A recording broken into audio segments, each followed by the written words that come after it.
ഭൂമി കണ്ടതിൽ വെച്ച് ഏറ്റവും വലിയ പരീക്ഷണം ഒരു പിതാവിന് സ്വന്തം മകനെ അള്ളാഹുവിൻ്റെ വഴിയിൽ അറുക്കാൻ കൽപ്പന വന്നു. അദ്ദേഹത്തിൻ്റെ പേര് ഇസ്മായിൽ അലൈഹിസ്സലാം. 25 നബിമാരിൽ ഒരാൾ ഇബ്രാഹിം അലൈഹിസ്സലാമിൻ്റെ പ്രിയപുത്രൻ. ഇസ്മായിൽ അലൈഹിസ്സലാം ഒരു കുഞ്ഞായിരിക്കെ ഇബ്രാഹിം അലൈഹിസ്സലാം അള്ളാഹുവിൻ്റെ കൽപ്പനയാൽ ഒരു മരുഭൂമിയിൽ ഉപേക്ഷിച്ചു. ഹാജറ ബീവി ചോദിച്ചു, ഇബ്രാഹിം, ഇത് അള്ളാഹുവിൻ്റെ കൽപ്പനയാണോ? ഇബ്രാഹിം പറഞ്ഞു, അതെ. ഹാജറ ബീവി പറഞ്ഞു, എങ്കിൽ അള്ളാഹു ഞങ്ങളെ കൈവിടില്ല.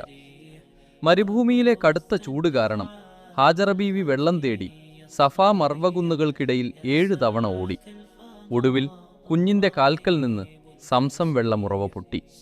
ആ വെള്ളം ഇന്നും ഒഴുകുന്നു. ഹാജറ ബീവിയുടെ ഈമാൻ ഇന്നും ലോകം കുടിക്കുന്നു.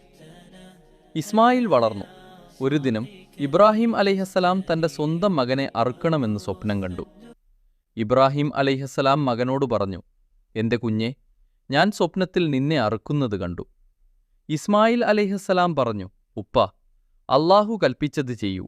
ഇൻഷാ അല്ലാ, നിങ്ങൾ എന്നെ ക്ഷമാശീലരിൽ കാണും. ഇബ്രാഹിം അലൈഹിസ്സലാം തൻ്റെ മകനെ അറക്കാൻ കത്തി ഉയർത്തി. ആ നിമിഷം അള്ളാഹു വിളിച്ചു, ഇബ്രാഹിം, മിർത്തു, നീ പരീക്ഷണം വിജയിച്ചു. ഇബ്രാഹിം മകനെ കെട്ടിപ്പിടിച്ചു. രണ്ടുപേരും കരഞ്ഞു. ആ കണ്ണീർ അള്ളാഹുവിൻ്റെ കരുണയുടെ കണ്ണുനീരായിരുന്നു. ഇബ്രാഹിം അലൈഹിസ്സലാമും ഇസ്മായിൽ അലൈഹിസ്സലാമും ഒരുമിച്ച് ആ മരുഭൂമിയിൽ ഇന്ന് ലോകം കണ്ടിട്ടുള്ളതിൽ വെച്ച് ഏറ്റവും വലിയ ഭവനം കഅബ പണിതു. ഈ ചരിത്രം ഇഷ്ടമായെങ്കിൽ താഴെ കമൻറ്റിൽ ഹസ്ബുനല്ലാഹ് എന്നെഴുതൂ.